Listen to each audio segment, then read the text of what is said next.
Total शिक्षक भरती 36 जिल्हे 36 रिपोर्ट आपण या व्हिडिओच्या माध्यमातून पाहणार आहोत। पोर्टल भरतीला गती आलेली आहे, अक्षरशः टॅबही बंद झालेला आहे, परंतु माझ्या जिल्ह्यात जागा किती, माझा नंबर लागेल का, या प्रश्न जर तुम्हाला पडला असेल ना, तर तुम्ही योग्य व्हिडिओ पाहताय। मी ॲडव्होकेट प्राध्यापक बालुषा माने। सध्या आपण या व्हिडिओमध्ये तुम्ही पाहिल्याप्रमाणे थंबनेलमध्ये माहिती घेणार आहोत पुणे विभागाची। पुणे विभागांतर्गत जे जिल्हे येतात याची माहिती घेणार आहोत। असेच आपण 6 विभागांतर येणारे 36 जिल्ह्यांचा रिपोर्ट तुम्हाला जर हवा असेल तर प्ले स्टोअर मध्ये जाऊन हा पूर्णतः रिपोर्ट तुम्ही पाहून घ्या। आणि पोर्टलवरती जागा किती अपलोड झाल्या, झेडपींच्या, प्राथमिकच्या, माध्यमिकच्या, उच्च माध्यमिकच्या जो आपल्याकडे डेटा आलेला आहे तो थेट तुमच्यापर्यंत पोहोचवत आहोत। अशाच ऑथेंटिक माहितीसाठी स्टे कनेक्टेड, सबस्क्राईब करून नोटिफिकेशन ऑन करायचं आहे। आपलं व्हॉट्सअप टेलिग्राम जॉईन करा, या व्हिडिओच्या डिस्क्रिप्शन बॉक्समध्ये लिंक आहे। मुद्द्याला थेट सुरुवात करत आहोत आपण। पुणे विभाग शिक्षक भरती पवित्र पोर्टल अंतर्गत जे जिल्हे येतात ते प्रथमतः पाहून घेऊया। तुम्ही जर पुणे जिल्ह्यातून पुणे विभागातल्या जिल्ह्यातून व्हिडिओ पाहताय ना, तर कमेंटमध्ये नक्की तुमच्या जिल्ह्याचं मेन्शन करायला विसरू नका।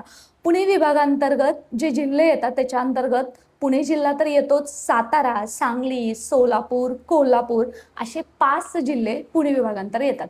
याच्या अंतर्गत जी पोर्टलवरती पद जी अपलोड झालेली आहे त्याची आपण अधिकृत आकडेवारी पाहतो। या आकडेवारीमध्ये अपलोड झालेल्या आकडेवारीमध्ये लमसम मध्ये थोडेफार बदल होण्याची सुद्धा शक्यता आहे, कारण जाहिराती जरी अपलोड झाल्या तरी रिजेक्ट करण्याचा थेट अधिकार आहे तो पोर्टलच्या जी 7 समिती आहे मेंबरची त्यांना असणार आहे। त्यामुळे चला तर मित्रांनो सुरुवात करूया। पोर्टल भरती संदर्भातला सर्वच गायडन्स तुम्हाला वैयक्तिक सुद्धा मिळतोय। प्ले स्टोअर मध्ये जाऊन A+ गुरु ॲप डाउनलोड करा आणि आजच तुमचा शिक्षक होण्याचा प्रवास आमच्या सोबत सुरू करा।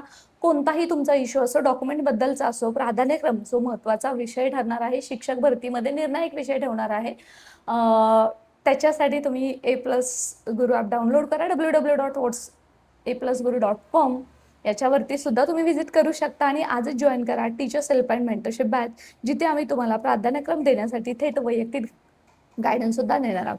चला थेट आपण सुरुवात करत आहोत। पुणे ज्या झेडपी आहेत त्याच्यामध्ये 1 ते 8चा समावेश होतो। त्याच्या अंतर्गत ज्या पोर्टलवरती एक्झॅक्टली जागा अपलोड झालेल्या आहेत त्या आहेत 593 आणि 593 ज्या जागा अपलोड झालेल्या आहेत त्याच्यामध्ये बऱ्यापैकी पुणे विभागात अंतर्गत झालेल्या जागा आहेत त्या मराठी माध्यमाच्या असणार आहेत। याच्या अगोदर बऱ्यापैकी तुम्ही पाहिलेलं आहे बाकीच्या झेडपींमध्ये जास्तीत जास्त इंग्लिश माध्यम सुद्धा असतं, परंतु इथं मात्र मराठी माध्यमाच्या जागा जास्त अपलोड झालेल्या आहेत। त्याच्यासोबतच पुणे जिल्ह्याअंतर्गत जो दुसरा जिल्हा येतो तो येतो सातारा जिल्हा। आता सातारा जिल्ह्यामध्ये ज्या जागा अपलोड झालेल्या आहेत त्या अगेन 1 ते 8 साठीच आपण पाहत आहोत। त्याच्यामध्ये 557 आहेत। आता मित्रमैत्रिणी तुम्ही म्हणाल की मॅडम फक्त सातारामध्ये, पुण्यामध्ये फक्त तुम्ही 1 ते 8च्या सांगत आहेत, बाकीच्या जागांचं काय? तर संस्थांच्या जागांचा डेटा जसा जसा आपल्याकडे येणार आहे थेट आपण तुमच्यापर्यंत पोहोचवणार आहोत। ऑलरेडी पोर्टलवरती प्राधान्यक्रम सुरू व्हायच्या अगोदर सर्व जागांची आकडेवारी, जिल्ह्यानुसार आकडेवारी तुम्हाला मिळणार आहे, म्हणूनच स्टे कनेक्टेड, लाईक करायला विसरायचं नाहीये। येस, 357 जवळपास लमसम आकडा आहे तो सातारा झेडपीचा अपलोड झालेला आहे। त्याच्यासोबतच आपण दुसरी झेडपी पाहतोय ती म्हणजे सांगली, जी पुणे विभागांतर्गत येते। त्याच्यामध्ये 479 पदं आणि याच्या अंतर्गत न्यूजपेपरमध्ये सुद्धा आलं होतं। त्याच्यामध्ये कोणतंही आपण बरेच उमेदवार आहेत ते आता इथून पुढे सांगायला सुरुवात करतील की हे असं आहे, ते खोटं आहे, ते बरोबर आहे, परंतु जी आपल्याकडे आलेली आकडेवारी आहे ती जी आपल्यापर्यंत आपल्या शिवनिटीच्या टीमच्या पाठपुरावानुसार मिळालेली आहे त्याच्यापर्यंत आमचा तुमच्यापर्यंत देण्याचा हा प्रामाणिक प्रयत्न आहे, याची सर्वांनी नोंद घ्यायची आहे। त्याच्यानंतर जिल्हा येतो तो म्हणजे कोल्हापूर।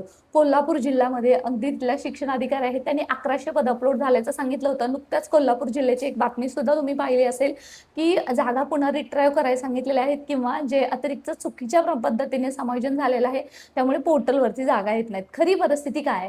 तर खरी परिस्थिती अशी आहे की कोल्हापूर जिल्ह्यामध्ये जे काही नंतरचा झालेला भाग आहे त्याचा पोर्टलवरती ज्या जागा रजिस्टर्ड केलेल्या आहेत, अपलोड केलेल्या आहेत, त्याच्यावरती कोणताही परिणाम झालेला नाहीये आणि त्याच्यामुळेच सध्या मात्र कोल्हापूर जिल्ह्यामध्ये टोटल ज्या जागा अपलोड झाल्या आहेत त्या 606 आहेत आणि याच्या अंतर्गत 1 ते 5च्या ज्या जागा आहेत त्या 350 अपलोड झालेल्या आहेत आणि सोबतच 11 ते 12वीच्या जागा आहेत त्या 18 आहेत. याच्या अंतर्गत बरेच उर्दू माध्यमाचे उमेदवार असतात, ते म्हणत असतात की हमारी वैकेंसी डिटेल में क्यों नहीं आ रही, आपका भी नंबर आ जाएगा, so stay connected, don't worry at all. So अशा पद्धतीने 5 जिल्ह्यातली जी आकडेवारी आहे त्याचा तुम्ही आता कॅल्क्युलेशन केलंच असेल. कमेंट सेक्शनमध्ये नक्की लिहा, तुमच्या जीवलगांपर्यंत पोहोचवा. अगदी तुम्ही जो आकडेवारी पाहिलेली आहे, जिथं अगदी पहिल्यापासून मृगजळाप्रमाणे म्हणत होते की जागाच येणार नाही, त्यांच्या जागा सुद्धा मोठ्या प्रमाणात वाढल्याचं तुम्हाला पाहायला मिळतंय. आणि ही फक्त जी आकडेवारी आहे ती तुम्हाला महानगरपालिका, नगरपरिषदा, फक्त आणि फक्त जिल्हा परिषदेची आहे. नगरपरिषदा, महानगरपालिका यांची देण्यात आलेली नाहीये. त्यांची आकडेवारी अगदी जरी याच्यामध्ये ॲडिशन केली तर प्रत्येक विभागावाईज तुम्ही नुसतं कॅल्क्युलेशन जरी केलं तरी सुद्धा 2,500च्या घरामध्ये ही पदं वाढलेली तुम्हाला दिसतात. आणि याच्यामध्येच इन्क्लूड आहेत पेसा क्षेत्रातली पदभरती सुद्धा, ती सुद्धा ॲडिशन करून तुमच्यापर्यंत सांगितलेली आहे. बाकीचे जिल्हे तुम्ही असंच पहा. जर तुम्ही कोणत्या जिल्ह्यातून व्हिडिओ पाहताय आणि तुम्हाला जर शिक्षक व्हायचंय तर आजच लिहा, आम्ही शिक्षक होणार, ते सुद्धा याच भरतीमध्ये. अशाच ऑथेंटिक माहितीसाठी स्टे कनेक्टेड. आणि हो, कुठलाही सोशल मीडियाच्या प्लॅटफॉर्मवरती बालुशा माने म्हणून सर्च करा, तिथे आपण शॉर्टच्या माध्यमातून माहिती सुद्धा पाहू शकतो. असंच यूट्यूबवरती तुम्ही सर्च केलं A+ गुरु, तिथं सुद्धा तुम्हाला एक व्हॉट्सअप ग्रुप आणि सोबतच यूट्यूब चॅनल सुद्धा पाहायला मिळणार आहे. तिथंच आपल्याला जे IBPS पॅटर्नची तयारी करत आहोत तिथंच तुम्हाला थेट वैयक्तिक मार्गदर्शन सुद्धा मिळणार आहे. सो अशाच ऑथेंटिक माहितीसाठी